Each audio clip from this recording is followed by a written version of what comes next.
اور درود شریف پڑھیے گا. اللہم صلی علی سیدنا ہم محمد. جب تک کہ تعلیم کی طرف توجہ نہیں دیں گے، علم کی حقیقت کو نہیں سمجھے، علم کی باریکیوں کو نہیں سمجھیں گے، علم والوں کی بیٹا ادھر آ جاؤ، ادھر آ جاؤ، جلدی بولا، وقت خراب کر رہے ہو یار، ادھر سے بلا لیتے کیا فرق پڑتا. درود شریف پڑھیے. اللہم صلی علی سیدنا. آئیے میرے ساتھ آئیے، میرا کرسی تھوڑا اور پیچھے بیٹھ بیٹھا. اچھا بات تکلیف ہوگی. آئیے آئیے اور درود شریف پڑھیے گا. تو یہ جتنا ہم جھکیں گے اللہ اسی کو عزت عطا فرماتا ہے.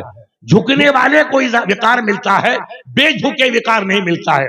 ہمارے ایم ایل اے تشریف لائے، میرے دوست ہیں ہمارے ان کے سی ایم صاحب اشوک جی گہلوٹ، وہ پہلی مرتبہ 80-82 میں الیکشن لڑنے گئے تو ایک فقیر رہتا تھا جیسے اپنے قاری صاحب کہاں گئے آپ کے پالی میں، وہ مجذوب تھا حضرت، وہ مجذوب تھا.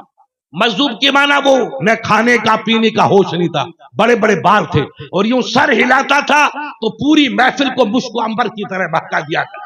لوگوں نے کہا مفتی صاحب ہم نے کبھی اس کو نہاتے نہیں دیکھا اور خوشبو ایسی آتی ہے کہ پوری مجلس کو مہکا دیتا ہے. ان سے کسی نے پوچھا بے فقیر صاحب کون جیتے گا؟ بیٹا بیٹھ جاؤ بیٹھ جاؤ بیٹھ جاؤ. بیٹھ جاؤ کیا کرتے ہو یار، پھر وقت خراب کر رہے ہو، وہ جگہ پر بیٹھ جاؤ یا میرے پاس آگے بیٹھ جاؤ. درود شریف پڑھیے گا. کہا بابا جیتے گا کون؟ تو اس نے قاری صاحب نے اشوک جی کو دیکھا، نہ کانگریس کو، نہ بی جے پی، نہ اٹل بہاری کمپنی، کسی کو نہیں دیکھا، دیوانہ تھا. اس نے کہا کہ بابا بتا کون جیتے گا؟ جو سر لا کے کہا وہ جو سب کے سامنے ہاتھ جوڑتا ہے جوان بچہ ہے گورا سا، وہ جیتے گا. اس نے پورا اشوک گہلوٹ کا نقشہ ہی کھینچ دیا. ارے میں نے کہا جب نبی کے فقیر کا عالم یہ ہے تو میرے مصطفیٰ کی نظر کا عالم کیا ہے؟ سبحان اللہ سبحان. یہ تو نبی کے غلاموں کا غلام ہے، خواجہ کا غلام، وہ خواجہ کا دیوان. جب خواجہ کے غلام کی نظر کا یہ عالم ہے تو رسول اللہ کی نظر کا عالم کیا ہوگا؟ ہم ان اللہ والوں کی حقیقت کو سمجھیں. انہوں نے پہ زمین پہ بیٹھ کے آسمان کی رفتوں پہ پرچم لہرائے ہیں. غریب نواز کی زندگی دیکھو، محبوب الہی کی زندگی دیکھو، سرکار کی زندگی دیکھو. ہم اپنے مال کی قدر کریں، 10 پیسے بچا کے رکھو، نہیں تو کفن کی چادر کو ترستے رہو گے. اور جو اللہ نے پیسہ دیا اپنے بچوں کو دین بھی پڑھاؤ اور دنیا بھی پڑھاؤ. میں بخاری شریف پڑھاتا ہوں، پوچھو قاری صاحب سے، مولانا سے. میں ہر جگہ جاتا ہوں، ہندوستان کے باہر بھی جاتا ہوں، تو میرا یہ پیغام ہے کہ ہم علم پڑھیں گے تب دین کی خدمت ہوگی. لفاظی میں نعرے لگا کے دین کی خدمت نہیں ہوگی. نعرے زیادہ لگائے ادھر ہریانہ میں تو بیڑا غرق ہو گیا.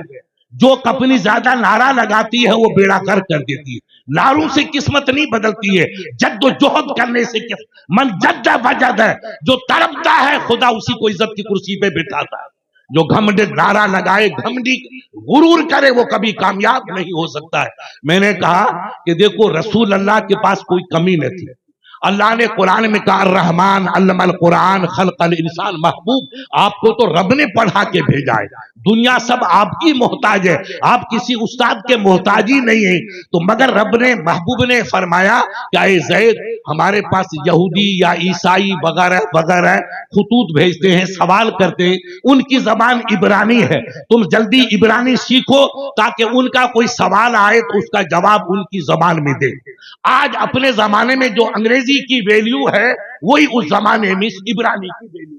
آج انگریزی اور عربی عالمی زبانیں، دنیا میں انگریزی بولی جاتی ہے اور سب سے دوسرے نمبر کی عربی بڑی زبان عربی ہے جو ہر خطے میں بولی جاتی ہے. اسی طریقے سے رسول اللہ کے زمانے میں عبرانی زبان ہر جگہ بولی جاتی تھی. تو سرکار نے اپنے صحابی سے فرمایا تم عبرانی سیکھو تاکہ ہم اپنا پیغام اپنے بھائیوں کو ان کی زبان میں پہنچا سکیں. ان کی زبان کا جتنا اثر ہوگا اتنا دوسری زبان کا اثر نہیں ہوگا. تو جب نبی کے صحابی عبرانی زبان سیکھ سکتے ہیں تو ہمارے اور آپ کے بچے انگریزی نہیں پڑھیں گے تو کیسے کام چلے گا؟ نہ ہم دین کی خدمت کر سکیں گے، نہ اپنے بھائیوں کی خدمت کر پائیں گے، نہ اپنے وطن کی خدمت کر پائیں گے. اگر ہمارے میں جذبہ ہے کہ ہم اپنی قوم کی خدمت کریں، اپنے بھائیوں کی خدمت کریں، اپنے وطن کی خدمت کریں تو ہمیں ہر قسم کے علم کو حاصل کرنا ہوگا. اس لیے رسول اللہ نے فرمایا العلم نور ویخرج منہ نور. علم سراسر نور ہے، علم سے جو نکلتا وہ نور ہی نکلتا ہے، روشنی ہی نکلتی ہے. اس لیے ہمیں علم سے کبھی پیچھے نہیں ہٹنا چاہیے. ہمارے کئی بھائی اورنگزیب عالمگیر کے بارے میں بات کرتے رہتے ہیں